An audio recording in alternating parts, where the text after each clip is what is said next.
기도해 주시길 바랍니다. 그렇죠.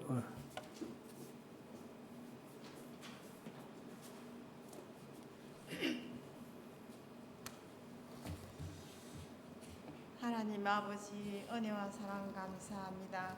아버지 또 이렇게 아버지 지난 아버지 또 오는 주일은 아버지 하나님 아버지여 정말 헌당 예배로 주님께 아버지 영광을 돌려드리사오니 주님께서 허락하신 줄 믿습니다. 아버지 또 이렇게 새 성전을 허락하셔서 또 이렇게 3일 밤에 나와 있는 주님의 귀한 아버지 자녀들에게 주님께서 함께하여 주시옵시고 또 아버지 우리는 늘 부족하지만 주님께서 우리와 함께 하셔서 정말 올해 아버지여 또 표가 있습니다. 또 내 장막을 넓히라 아버지여 정말 또 이사야 54장 2장의 말씀같이 정말 주님 장막이 아버지 넓힐 수 있도록 하나님께서 허락하여 주시옵소서. 또 목표가 있습니다. 아버지여 축복의 아버지 장막과 100배의 축복과 가정의 장막 또 세대 간의 통합 아버지 예배를 드릴 수 있게 하여 주시옵시고 오시며 또 봉사의 장막 육육간의 강건한 복을 허락하여 주시옵소서. 날마다 주님 아버지 전에 나올 때 우리의 아버지 자녀들이 믿음에 더하게 하여 주시옵시고 우리의 시작은 미약하지만 주님께서 더욱더 내 아버지 나중은 창대하리라는 것 같이 아버지 정말 우리가 날마다 기도하고 힘쓰며 애쓸 때에 우리 주님께서 좋은 것으로 허락하여 주실 줄 믿습니다. 오늘 또 이렇게 3일 밤 예배에 난 우리 주님의 귀한 아버지 자녀들이 함께 하시옵시고 또 말씀을 증거하실 귀한 목사님에게 영육간의 강건한 은혜의 복을 다하시고 기름진 복으로 채워주시사 말씀을 듣는 자나 전하는 자나 다 하나가 되어서 주님이 앞서 기뻐하는 귀한 예배가 될 수 있도록 주님께서 허락하여 주시옵기를 간절히 바라고 모든 말씀 우리 주 예수 그리스도 이름으로 감사 기도드리옵나이다.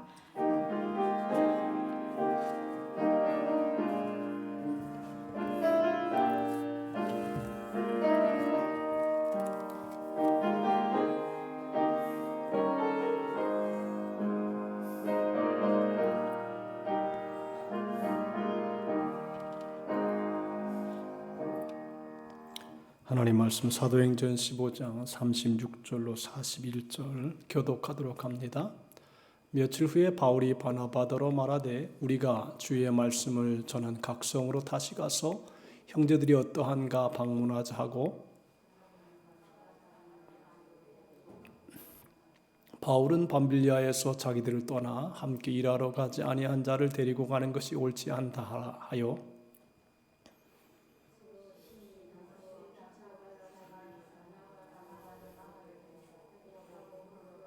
바울은 신라를 택한 후에 형제들에게 주의 은혜의 부탁함을 받고 떠나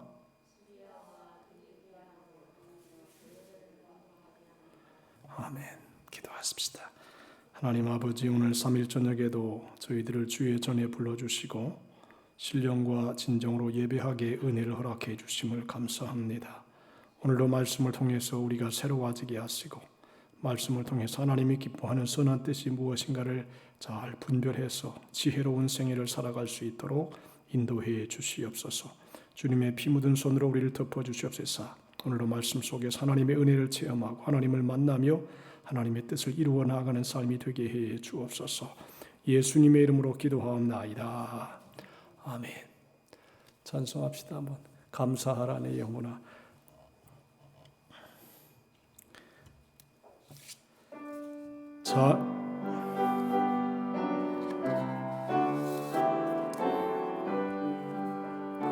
감사하라 내 영혼아. 감사하라 내 영혼아. 감사하라 내 영혼아. 내 속에 있는 것들아 다 감사. 찬양하라 내 영혼아. 찬양하라 내 영혼아. 찬양하라 내 영혼아. 내 속에 있는 것들아 다 찬양. 경배하라 경배하라 내 영혼아. 경배하라 내 영혼아 내 속에 있는 것들아 다 경배하라. 할렐루야. 인간이 세상을 살아가면서 서로 간에 문제가 없는 세상은 없다고 봅니다. 나름대로 살아가다가 보면 이런 문제, 저런 문제, 이런 갈등, 저런 갈등이 있을 수밖에 없는 것이 우리 인간의 삶이라 그렇게 봅니다. 근데 이 문제라고 하는 게 오늘 이 본문에 보면 훌륭한 하나님의 사람이었던 바울과 바나바가 아주 심히 다투는 장면을 보게 됩니다. 바울하면 아주 영적인 거성이지요. 또 바나바는 덕인입니다. 재산도 많고 잘 베풀 줄도 알고 그리고 아주 초대교회 기둥과 같은 사람인데 바울은 또 이방인 선교에 아주 큰 역할을 한 사람입니다. 바꾸고 말하면 이 바울과 바나바라고 하는 사람이 굉장히 교회에서 중요한 역할을 한 그런 분들입니다. 그런데 이 바울과 바나바가 심히 다투었다 그랬습니다. 어느 정도냐? 아주 갈라서 버렸어요. 나 너하고 못 있겠다 그래가지고 아주 싹 갈라서 버린 것이 이 바울과 바나바의 인간 관계였습니다. 자, 이 사람이 살다가 보면 아무리 훌륭한 사람도 갈등이 있을 수가 있다는 것입니다. 갈등이라고 하는 말을 한자로 보면 갈자에다가 칡을 의미하는 갈자에다가 등나무를 의미하는 등자가 만나서 된 단어입니다. 이 칡이 아주 막 감고 올라가지요. 등나무도 역시 막 타고 올라갑니다. 제가 옛날 시골에서 목회할 때에 그 교회 앞에 등나무가 있었습니다. 아주 꽉 가지고 올라갑니다. 그래가지고 봄만 되면 또 그게 아주 향기도 나는 그런 역할을 해주는데 갈등이라고 하는 것은 등나무와 칡이 서로 얽혀가지고 도저히 풀 수 없는 상태를 가리켜서 갈등이라 그럽니다. 서로 다른 취향, 다른 성격, 다른 의견으로 인해서 생긴 심리적인 불평감과 긴장, 불일치, 충돌, 분쟁으로 야기된 상황을 가리켜서 갈등이라 그럽니다.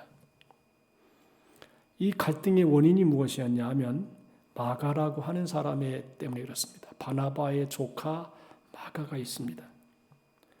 전에 마가가 바울을 따라서 전도 여행을 떠났는데 전도 여행 중에 바울과 바나바를 떠났습니다.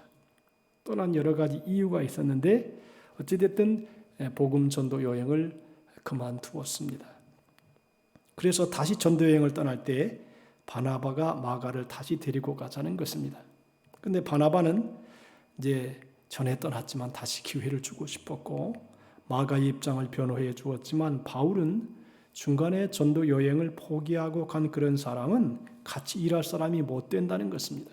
그래서 결국 마가를 데리고 가느냐 안 데리고 가느냐 둘의 의견이 심히 달라서 다투어서 아예 싹 갈라져 버렸습니다. 이 말을 성경에 이 말씀을 얘기하고 있는 것입니다. 여러분 우리 인간도 마찬가지 인간도 성격이 다르고 뜻이 다르고 또 생각이 다를 때는 갈등이 일어날 수가 있다는 것입니다. 왜 그러면 이 갈등이 생겼느냐? 대부분의 갈등의 원인은 성격 차이에서 발생한다 그럽니다. 이 성격이라고 하는 것이 하루아침에 만들어진 것이 아니라 각자의 생활 양식과 가치관에 따라서 다르고 독특하게 나타납니다. 그래서 이런 차이를 이해하지 못하는 데서 갈등이 발생한다고 합니다. 개와 고양이가 서로 반가워서 만나잖아요. 그러면 늘 둘이 싸웁니다. 왜 그러냐면 개는 아주 반가울 때 꼬리를 막 흔듭니다. 그리고 고양이는 반가울 때 꼬리를 내립니다. 그러면 이게 신호가 다른 거예요. 나는 너를 반갑다고 막 꼬리를 흔드는데 고양이는 꼬리를 탁 내립니다. 그러면 너 화났다 이 말이거든요. 그러니까 서로 이해가 안 된다는 거예요. 표시가 달라요. 사인이 달라요. 그러니까 이게 나보고 겁먹었구나. 그래서 덤벼든다는 것입니다. 이게 차이의 결과입니다. 그래서 사람도 가만히 보면 서로 사인이 다른 경우가 있어요. 자라오는 환경, 유전, 생활 방식으로 이루어졌기 때문에 점차 서로의 마음을 이해하지 못하는 것입니다. 여러분, 가난하게만 살아온 사람은요, 그 가난함 속에서 생활이 그렇게 형성이 돼요. 물질도 작게 써야 되고, 적게 써야 되고, 값싼 거 써야 되고, 뭐 이런 것이 형성이 돼요. 근데 또 넉넉하고 부유한 사람은 그렇게 안 살아요. 그냥 주어도 넉넉하게, 풍성하게 이렇게 살아갈 수 있다는 것입니다. 똑같은 인생을 살지만 어떻게 인생을 살아왔느냐에 따라서 그 성격도 결정이 된다. 그렇게 보는 것입니다. 그래서 저 사람이 왜 저럴까? 저 사람은 어렵고 힘들게만 살아서 그럴 수밖에 없겠구나. 이렇게 이해를 해주는 것이 좋고, 또 그냥 푸짐하게 풍풍 쓰는 사람은 저 사람은 넉넉하고 풍성하게 살아서 그냥 써도 괜찮겠구나. 이렇게 이해하면 되는데 그렇게 이해가 되지 않는다는 것입니다. 왜냐하면 내가 그렇게 살았으니까. 그래서 좀 바다라고 하는 말이 있잖아요. 바다라고 하는 말이 참 중요한 말이래. 바다는 뭐냐? 다 받아준다는 거예요. 바다에는요, 똥물도 다 붓고 그 다음에 더러운 거 부어도 다 용해를 시키거든요. 그래서 마음이 바다와 같아야지. 이런 사람도 있고 저런 사람도 있고 이렇게 살 수도 있고 저렇게 살 수도 있다라고 하는 바다 같은 큰 마음을 가지면 그 속에서 다 그냥 하나가 될 수 있다는 것입니다. 그래서 우리가 할 수만 있으면 마음을 이렇게 좁게 먹지 말고 그런 바다처럼 그렇게 먹으면 하나가 되어서 서로 협력하는 데 굉장히 큰 도움을 얻을 수 있다는 것입니다. 그리고 또 왜 이렇게 갈라서게 되느냐? 두 종류의 성품의 하나는 뭐냐면 일 중심의 사람이 있고 사람 중심의 생애를 살아가는 사람이 있습니다. 일 중심의 사람은 모든 것을 결과를 중시합니다. 사람 중심의 사람은 과정을 중요시 생각합니다. 두 사람의 성품이 다 달라요. 바울은 일 중심의 사람이고 바나바는 과정 중심의 사람 중심의 사람입니다. 일 중심으로 사는 사람은 그 자체 일이 중요합니다. 일을 반드시 해내야 된다. 반드시 이 일을 시작했으면 끝까지 결과를 내서 도출해야 된다라고 하는 것입니다. 그래서 무슨 일이 일어났냐 이렇게 따집니다. 그러나 사람 중심의 사람 중심은 일보다는 일에 연결된 사람들을 더 중요하게 생각합니다. 그래서 누가 관련되어 있느냐, 교회 봉사를 맡기면 누가 나오는데 금방 물어봅니다. 일 중심의 사람은 감정을 잘 드러내지 않는다 그럽니다. 반면에 사람 중심의 사람은 자기 감정을 숨기지 못합니다. 벌써 기분 나쁘면 눈이 탁 돌아가고 얼굴이 팍 째지고 뭐 이런 현상들이 사람 중심의 사람은 나타납니다. 그래서 부부싸움을 하다가도 도중에 손님이 갑자기 나타나면 일 중심은 금방 아닌 것처럼, 그러나 사람 중심의 사람은 싸우는 것이 금방 표시가 난다 그럽니다. 일 중심은 원리와 원칙에 입각하여 판단할 때 판단을 하게 되고, 사람 중심은 그때 상시의 상황을 매우 중요하게 여긴다는 것입니다. 그래서 일 중심은 간단 명료하게 딱 잘라서 말합니다. 사람 중심은 길게 늘어놓고 이것저것 설명도 많고 정상 참작도 많이 한다는 것입니다. 일 중심의 사람은 옳다 그러다가 중요하고, 사람 중심의 사람은 좋다 싫다가 중요하다는 것입니다. 등산을 하더라도요, 아마 우리 교회에서 등산을 제일 잘하는 사람 우리 이장로님이 제일 잘하실 건데, 등산 중심의 사람은 정상까지 가서 한번 쫙 쳐다보고 야호 해야지 등산하는 맛이 나고, 사람 중심의 사람은 힘들면 앉아서 쉬고 놀다가 노래하고 그래서 그냥 내려옵니다. 그러니까 인생을 살아가는 방법이 달라요. 일 중심의 사람과 사람 중심의 사람은 서로의 차이 때문에 좋아하기도 하고 서로 단점을 보완하기도 하지만 충돌의 요소를 많이 안고 있다는 것입니다. 이렇게 서로 간의 중간점이 충돌하는 것을 우리는 갈등이라 부릅니다. 중심점이 이렇게 충돌하는 것을. 그래서 그러면 왜 이런 갈등이 생기는가? 남과 다른 것이 갈등의 다툼과 원인입니다. 사람이 살아가다 보면 싸울 수도 있지요. 전혀 싸움을 안 할 수 없잖아요. 바울도 싸웠고요. 바나바도 싸웁니다. 모세도 싸웁니다. 하나님의 사람이 안 싸울 수는 없어요. 그런데 내가 남과 갈등을 일으키고 싸운다고 해서 죄책감을 가질 필요는 없습니다. 모든 관계는 필연적으로 갈등을 내포합니다. 어찌 보면 갈등은 관심의 표현이기도 합니다. 아무 관심이 없으면 굳이 다툴 이유가 없습니다. 관심이 있으니까 다투는 거거든요. 그래서 이런 말이 있어요. 노인이 지팡이가 무겁다고 지팡이를 버리면 어떻게 되나? 돛단배가 돛이 귀찮다고 돛을 바다에 버리면 어떻게 되나? 다툼이 두려워서 인간관계를 피하지 말라는 것입니다. 사람은 다 다르게 되어 있습니다. 같은 사람이 없습니다. 여러분, 다 같으면 무슨 재미로 삽니까? 이런 사람 이렇고 저런 사람은 저래야 좀 재미도 있고 말도 있고 거기서 이야기도 형성이 되는 것입니다. 그래서 우리가 갈등 자체는 선한 것도 악한 것도 아닙니다. 다만 각자 자신의 성격이 있고 그것이 다르기 때문에 어쩔 수 없이 다툼이 있다면 기왕에 갈등을 겪고 다툼이 있다면 어떻게 해야 되나? 기술적으로 다투어야 된다. 다투더라도 극단은 피해야 한다. 여러분들 사람이 기분 나쁘면 막 극단적인 말을 팍 해버립니다. 그러면 그게 깊은 상처가 되어서 더 갈등이 깊어질 수가 있습니다. 그래서 아무리 기분 나빠도 슬슬 피해가면서 피할 건 피해가면서 너무 극단적인 얘기를 하지 않는 게 좋다는 것입니다. 아무리 다툴지라도 상대방의 약점을 건드려서 모독하는 것은 피해야 된다는 것입니다. 다른 말로 하면 문제와 사람을 구별하라는 것입니다. 문제는 문제고 사람은 사람이다. 나와 다르기 때문에 나와 관계하다 보니까 그 과정에서 문제가 발생하는 것이지 그 사람이 문제가 있는 것은 아니라는 시각이 있어야 된다는 것입니다. 또 하나님은 갈등 상황을 사용하신다고 했어요. 우리는 대체적으로 선, 악을 딱 구분해서 이건 이것이고 저건 저것이다. 그렇게 이건 좋고 저건 나쁘고 그렇게 생각합니다. 그러나 하나님은 우리보다 생각이 크셔서 땅끝까지 복음을 전하는 자들을 만들기 위해서 핍박이라는 도구를 쓰십니다. 여러분 사도행 1장 8장에 보니까 오직 성령이 너에게 마시면 너희가 권능을 받고 예루살렘과 유대와 사마리아 땅까지 내 증인되리라 했습니다. 자, 하나님이 증인된다고 그랬는데 하나님의 자녀들이 이 바로 복음을 전하러 나가지 않습니다. 그러니까 1장 8절에는 내 증인들을 했는데 8장 1절을 뒤집어 버리면 예루살렘에 핍박이 나서 많은 그리스도인들이 유대와 사마리아에 흩어지게 됩니다. 예루살렘에 더 이상 핍박이 나니까 있을 수가 없어요. 그러니까 어거지로 예루살렘에서 여리고로, 여리고에서 사마리아로 자꾸만 흩어지게 됩니다. 그러니까 하나님이 강제로 해산시키는 것입니다. 그래서 하나님은 사람의 마음을 뒤집어서라도 사건을 뒤집어서라도 하나님의 뜻을 이루어 나가는 것입니다. 여러분 영화 중에 미션이라는 영화가 있습니다. 여기 보면 예수회가 나오는데 이 사람들은 천주교에서 이단으로 쫓겨납니다. 예수회가 해체를 당하며 쫓겨가면서 다른 데서 선교를 하기 시작합니다. 그래서 남미나 우리나라까지 들어오게 되는데 우리나라가 그 예수회에 쫓겨난 사람 누구냐면 서강대학교입니다. 결국 그렇게 핍박을 받던 예수회는 쫓겨나면서 선교를 해서 오늘날 세계에서 가장 큰 수도회가 되었다는 것입니다.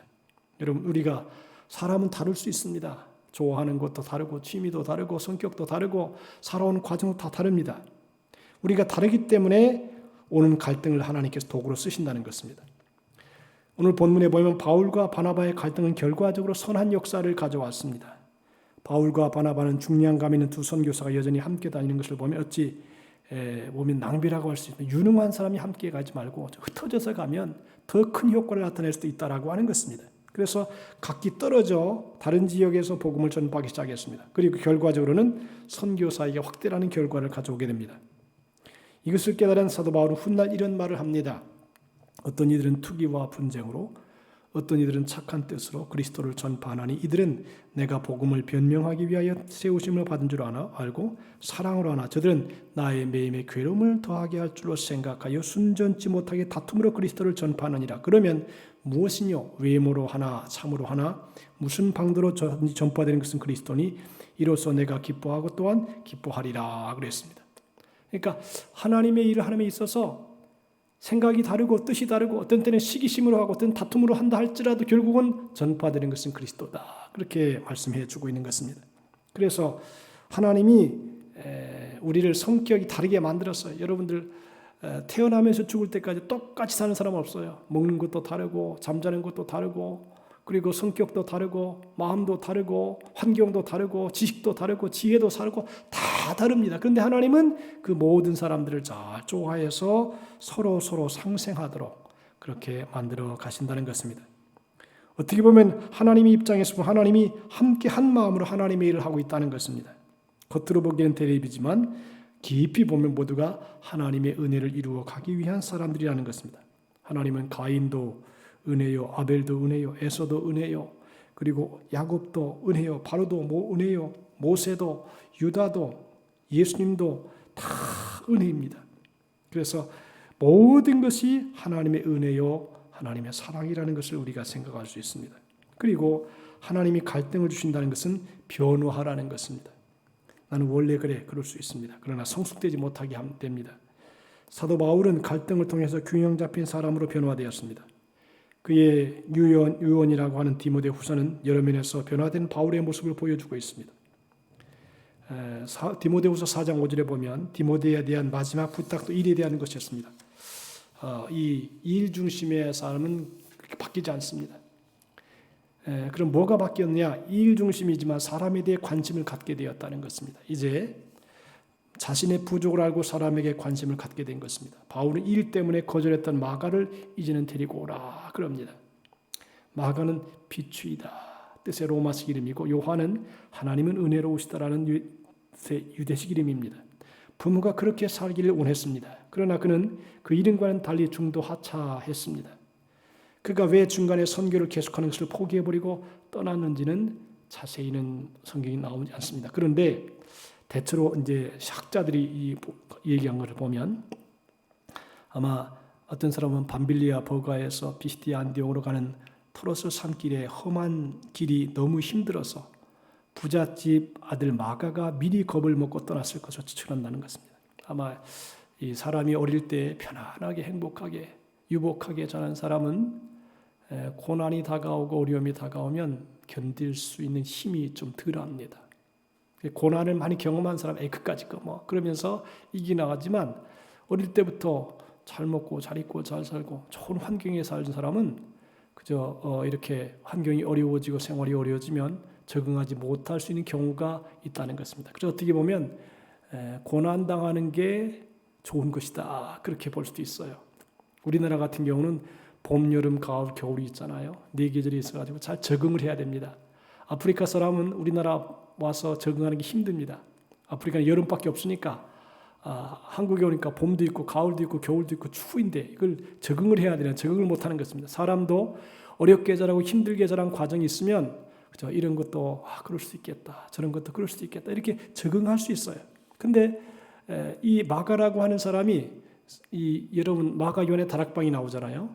그게 뭐냐 120문도가 모일 수 있는 방이에요. 근데 어느 집이건 120문도를 이렇게 모일 수 있는 그런 집이 그렇게 많지 않아요. 여러분 우리 교회가 지금 한 120명 앉을 거예요 아마. 그런데 이렇게 넓은 다락방을 줄 수 있는 그런 집이 그렇게 많지 않아요. 그러니까 바꿔 말하면 마가라고 하는 사람은 아주 부유하게 넉넉하게 그죠? 부모님이 없으면 야 여기 돈 있다 가져가라 이렇게 해가지고 행복하게 살지 않았는가 그렇게 보는 거예요. 그러니까 이런 행복하게 평안하게 살던 사람이 어려움을 당하고 강도도 만나고 막 폭풍도 만나고 막 매도 맞고 이러니까 아유 못 간다. 그래가지고 중간에 도망을 갔을 것이다. 그렇게 추측을 할 수 있다는 것입니다. 바나바의 생질은 이런 바나바의 생질이라는 성경에 보면 바나바라고 하는 사람이 부자거든요. 넉넉했거든요. 그래서 자기 집을 팔아서 하나님 앞에 드릴 정도로 그렇게 넉넉하게 사는 사람인데 그 조카였으니까 아마 바나바의 생질이었으니까 넉넉하게 풍성하게 살았겠다. 그렇게 예측해 볼 수 있다는 것입니다. 그의 부모는 자신의 집인 다락방을 교회의 모임으로 제공할 만큼 헌신적인 신앙을 가지고 있었던 것으로 보입니다. 그러다 보니까 이 행복하고 평안하게 사는 사람들이 인내력이 부족하고 심지어 어려운 일이 다가오면 포기하는 그런 경우가 있습니다. 어릴 때부터 부유하게 자란 사람은 고난이 다가오면 그걸 극복하기가 힘들 수가 있는 것입니다. 어릴 때부터 고난을 직살나게 하면 그게 이제 웬만한 고난이 다가와도 별로 그렇게 어렵지 않아요. 저 같은 경우는 어릴 때 신문 돌리면서 새벽에 신문 돌리면서 막 왔다 갔다 해가지고 찬바람을 맞고 춥게 자랐어요. 그렇게 막 고생을 해보니까 나이가 먹어가면서 고생해도 뭐 아직 옛날 더 어려웠는데 뭐 이렇게 생각하면서 충분히 이길 수가 있는 것입니다. 자, 이 마가는 예수님이 체포되던 날도 몰래 예수님을 따르다가 발각되자 겉옷을 벗은 몸으로 도망한 일이 있었습니다. 만약에 마가의 일생 이 단계에서 끝나버렸다면 그런 예수님을 만난 가룟 유다와 비슷한 유형의 사람으로 끝나버렸을 수도 있을 것입니다. 그런데 다시 재기해서 마가복음을 기록했습니다. 그러니까 마가라고 하는 사람은 아마 넉넉한 집안일 뿐 아니라 공부도 좀 많이 한 사람이다, 그렇게 봐요. 왜냐하면 기록이라고 하는 게 쉽지가 않거든요. 책을 쓴다, 마가복음을 썼다라고 하는 것은 상당한 문필력이 있었다, 그렇게 보는 것입니다.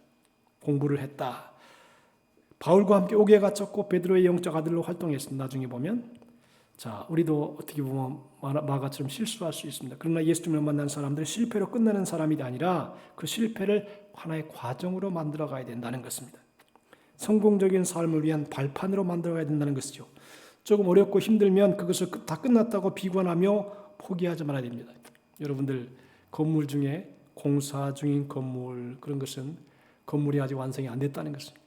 사람도 아직 인격적으로 공사 중이다, 신앙적으로 공사 중이다, 아직 완전한 건물이 되지 아니하고 공사 중이다, 그렇게 생각하면 아주 편안하게 볼 수 있는 것입니다. 왜? 공사 중인 건물은 아직 비난받지 않는 것입니다. 왜? 완성이 아직 안 됐으니까 그렇게 볼 수 있다는 것이죠. 일 중심의 사람은 자신의 생각을 바꾼다는 것, 이것 자체가 상당히 어려운 일입니다. 그래서 바울은 예전의 생각에 매달리지 않고 스스로를 변화시켰다는 것입니다. 제가 이제 성경을 보니까 디모데후서 4장 10절을 보니까 아주 좋은 말씀이 있어요. 성경을 보면 그의 곁을 떠난 사람들이 많이 있었다 그랬어요. 여러분들, 사람이 끌어들이는 사람이 있고 떠나는 사람이 있거든요. 그러면 사도 바울 속에 있던 사람이 왜 떠났을까요? 왜 떠났을까요? 자, 가만히 생각해 보세요. 이일 중심의 사람, 왜 그것도 못해? 야, 왜 그거 안 해? 그러면서 막 책망하고 훈계하니까 바울 사도 곁에 사람들이 안 있는 거예요. 사람이 좀 훈훈하고 풍성하고 인격적이고, 그래서 좀 실수나 실패나 이런 것도 좀 받아들일 줄 아는 그런 너그러운 사람이면 떠나지 않을 텐데, 여러분들 여기 요 열쇠 가게가 있어요. 이쪽에 저 열쇠 가게가 있는데 그 열쇠 가게에 가면 사람들이요, 회사를 나가지 않는데요. 왜 안 나가냐 그러니까 우리 이제 집 열쇠도 설치했는데 그 집 열쇠 가게에 들어가면 그 집주인이 그렇게 잘해준대.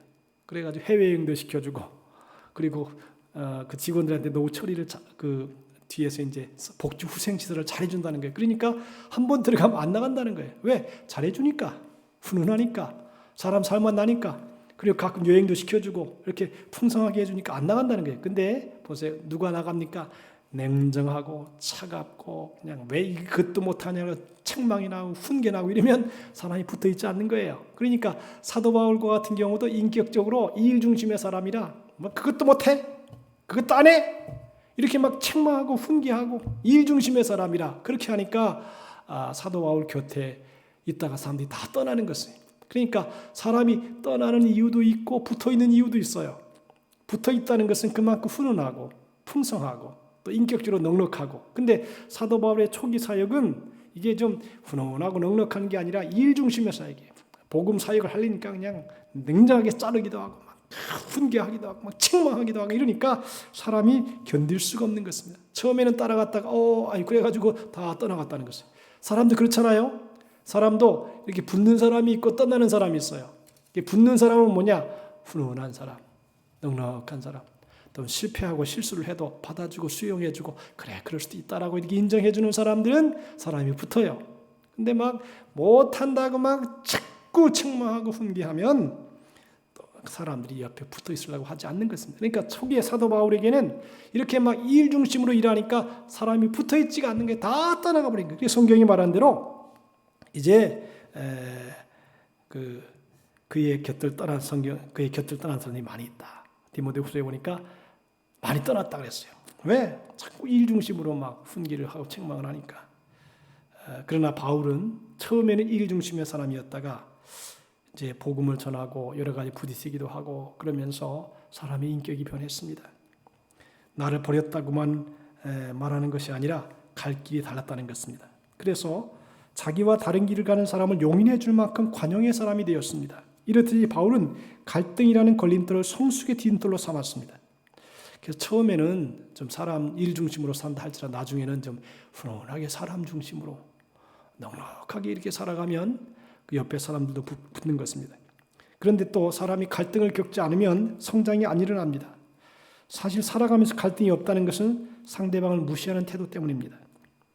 이것이 문제인데 상대방을 인정하지 않고 나밖에 모르는데 어떻게 성장하겠습니까? 미련한 사람은 나와 비슷한 사람은 좋아하고 다른 사람은 배척하지만 지혜로운 사람은 나와 비슷한 사람은 좋아하고 다른 사람은 존중한다.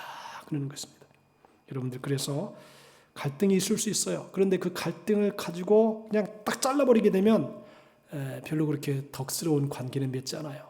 이 갈등을 잘 조절하고 또 사람을 소중하게 여기고 사랑으로 막 이겨나가게 되면 반드시 좋은 결과를 가져올 줄로 믿습니다. 그래서 밖에 있는 사람과 겨루기보다 내 안에 갈등을 겪게 하는 나와 겨루는 것이 중요하다는 것입니다. 인생의 앞길에 놓인 장애물이 어떤 사람에게는 걸림돌이 되기도 하지만 어떤 사람은 디딤돌이 되기도 합니다. 오늘 말씀의 핵심은 초대교회에 가장 위대한 두 업적을 남긴 두 사람에 대한 이야기입니다. 서로 다투고 싸우다가 결국은 갈라섰습니다.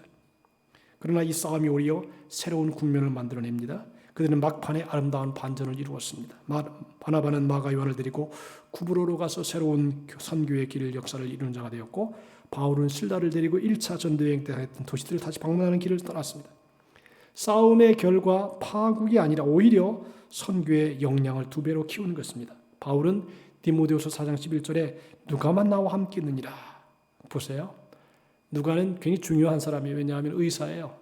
그래서 사도 바울이 나이가 먹어서 힘들고 어려울 때 잘 치료해 주는 것을 다 돌보아 주는 거예요. 아마 그러니까 다른 사람들은 좀 차갑게 하더라도 누가에게는 좀 훈훈하게 한 것 같아요. 왜냐하면 몸 아플 때 돌보아 주고 아프면 먹여주고 또 치료해 주고 하니까 아마 사도 바울이 누가에게는 이렇게 훈훈하게 좀 대한 것 같은 그런 생각이 들어요. 그래서 뭐라 그러냐면 누가만 나와 함께 다 떠났어요. 누가만 자기와 함께 있고 다 떠났는데 그러면서 말하기를 이제 내가 올 때 마가를 데리고 오라. 그가 나의 일에 유익하니라 그랬습니다. 이제 유익하다는 것입니다. 그러니까 우리가 사람이 살아갈 때 젊을 때는 일 중심이고요. 나이가 먹으면 사람 중심이 된다고 그렇게 볼 수 있어요. 오늘 우리가 어떤 갈등이 있든지 어떤 아픔이 있든지 다 수용하고 받아주고 그래서 합력의 손을 이루어 나아가는 우리 믿음의 사람들이 다 되시기를 주님의 이름으로 축복합니다. 그래야지 갈등을 이기고 나가야 돼요. 왜냐하면 사람은 다를 수밖에 없는 거예요. 여러분들 어릴 때부터 힘들고 어렵게 사는 사람하고 넉넉하고 풍성하게 사는 사람하고는 벌써 생각하는 게 달라요. 차원이 달라요. 그래서 아하 이런 사람은 이렇고 저런 사람은 저렇다. 그런 믿음의 관점으로 또 이해하는 관점으로 넉넉한 관점으로 바라보면 우리에게 어떤 어려운 일이 있어도 잘 견디고 하나가 되어서 승리할 줄로 믿습니다. 그래서 주의 영광을 우리 모두가 드러내기를 바랍니다. 기도합시다. 하나님 우리 아버지 감사합니다. 오늘 하나님의 말씀을 통해서 바울과 바나바가 마가의 문제로 심히 다투어서 서로 가슴 아프게 떠났지만 나중에는 바울이 마가를 데리고 오게 해서 하나님의 복음사에게 큰 힘이 된 것을 보게 됩니다. 오늘도 우리로 하여금 삶을 지혜롭게 살아가게 하시고 주의 뜻대로 행하게 도와주시어서 영광을 돌리게 하여 주옵소서. 예수님의 이름으로 기도하옵나이다. 아멘. 228장 복음성가 찬송합니다. 추우니까 권지수 권사님 추울 때는 이제 에어컨을 히터를 틀면 설교할 때는 하지 않아도 다른 시간에 좀 틀어주면 따뜻하죠. 228장 합시다.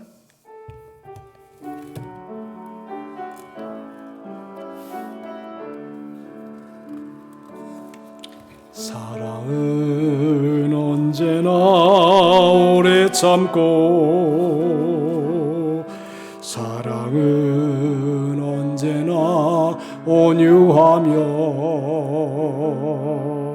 사랑은 시기하지 않으며 자랑도 교만도 아니하며 사랑은 무례히 행치 않고 자기의 유익을 굳지 않고 사랑은 성내지 아니하며 진리와 기뻐하네. 사랑은 모든 것 감싸주고 바라고 믿고 참아내며 사랑은 영원토록 변함없네. 믿음과 소망과 사랑은 이 세상 끝까지 영원하며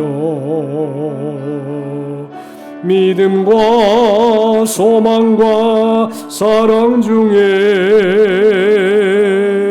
그 중에 제일은 사랑이라. 그 중에 제일은 사랑이라. 다 같이 우리 합심으로 통성으로 하나님께 기도하겠습니다. 여러분 나라를 위해서 기도하고 또 선거를 위해 기도하고 교회의 부흥을 위해 기도하고 하나님의 교회 여러 가지 문제를 믿음으로 잘 극복하도록 기도하고 또 원일 건설을 위해서도 축복 기도하고 오늘 우리가 성령 충만하기 위해서 또 우리의 자녀들의 우리의 형제들의 우리 이웃들의 죄를 대신 놓고 회개하는 그런 시간 갖기를 바랍니다. 주일 차후 통성으로 하나님께 기도합니다. 주여 하나님의 은혜를 감사합니다. 오늘도 우리가 주의 말씀을 받았습니다.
복음성가 423장 찬송하고 주기도문으로 마칩니다.